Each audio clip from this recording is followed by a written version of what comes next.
Imagine the absolute stillness of a deep forest night on December 2nd, 2025. You're alone. Or are you? On that night, the forest was so still it felt as if the world had stopped breathing. The silence was so absolute that every step I took sounded unnatural, intrusive, as though I were trespassing in a place that did not welcome the living. I had wandered deeper than planned during my late-night hike, guided only by the pale light of a dying moon. I kept telling myself I was alone, but the creeping sensation of eyes tracking my movements clung to me like cold sweat. The trees stood tall and motionless, their black silhouettes stretching like skeletal fingers toward the sky. Every so often, I heard something as soft, deliberate sound, too controlled to be the wind. Yet, whenever I turned to look, there was nothing but emptiness and the faint echo of my own heartbeat. It was a maddening cycle of sound and silence, a game of cat and mouse where I couldn't see the cat. The feeling of being watched intensified with every passing minute, making the hairs on my arms stand on end. I tried to dismiss it as paranoia, the kind of irrational fear that comes from being alone in the dark, but my instincts told me otherwise. Something was out there, and it was aware of me. At exactly 11:43 p.m., as I paused beside a Muscovert oak to check my map, the forest shifted. The air grew colder, the silence heavier, and from somewhere behind me came a faint crunch as if something was stepping lightly, carefully, matching my pace. I froze, every muscle tensed. I whispered a shaky hello, knowing the stupidity of it the moment the word left my mouth. The forest answered not with sound, but with a stillness so suffocating it felt intentional, like something was holding its breath, waiting for me to move. I knew then that I wasn't just imagining things. The presence was real, and it was playing with me. I pushed forward, forcing myself down a narrow path lined with thorny brush, my heart pounding against my ribs like a trapped bird. But the sensation of being watched grew sharper, needle-like, digging deeper into my spine with each step. Then came a soft tapping, 3 slow, deliberate knocks on tree bark that stopped me cold. It wasn't random. It wasn't natural.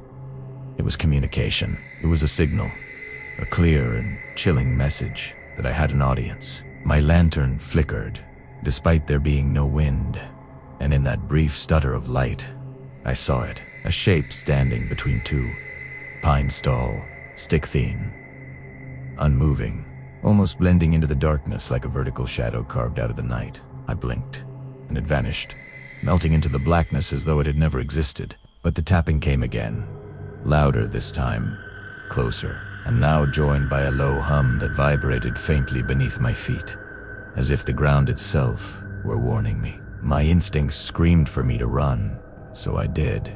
I stumbled through branches and roots, the forests around me suddenly alive with noises that hadn't been there seconds before. There were rapid footsteps, whispers slipping between the trees like venomous snakes, and the unmistakable sound of something pacing alongside me just out of sight. I could feel its presence keeping pace, a dark companion in my terrified flight.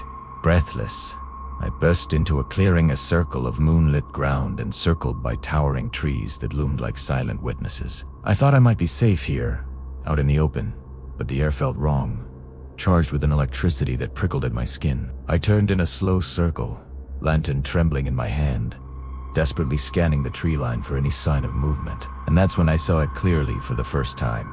On the far edge of the clearing stood a figure. It had no face, no features, just a tall, crooked silhouette with limbs too long and joints bent at impossible angles. Its head was tilted slightly, as though it were studying me with an unnerving curiosity. Beneath its outline, the shadows pooled unnaturally, moving like liquid, shifting with each second as if they were alive and breathing. My legs refused to move, pinned by a terror so profound it felt physical. The creature stepped forward, each movement fluid yet disturbingly slow, the sound of its footfalls soft but deliberate, like it was savoring the moment, enjoying my fear. I tried to speak, to scream, but my voice died before it could escape, caught in the icy hand of fear tightening around my throat. And then, without warning, every sound in the clearing ceased. The wind, the insects, even my own breathing seemed to have been swallowed by the void. It was replaced by a deep,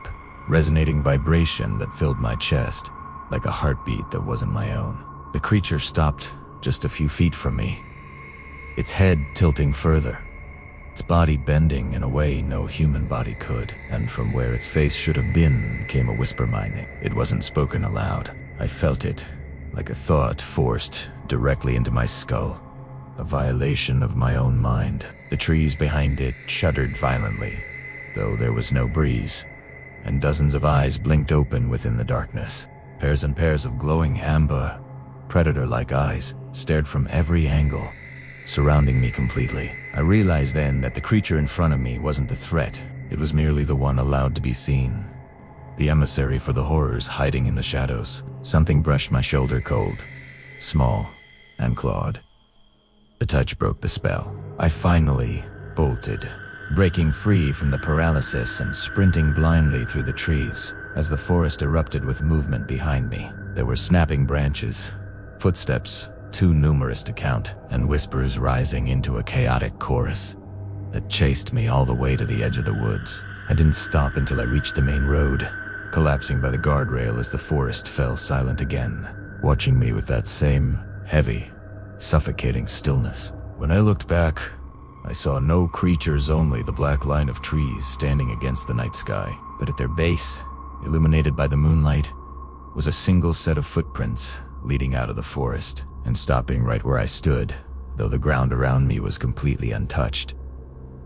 I wasn't alone that night. I was observed, marked, and sometimes, even now, when the world goes still and quiet, I swear I can feel the forest watching me again, waiting for the night it decides to take back its witness. Thanks for listening, and if you have your own story, share it in the comments. Follow for more.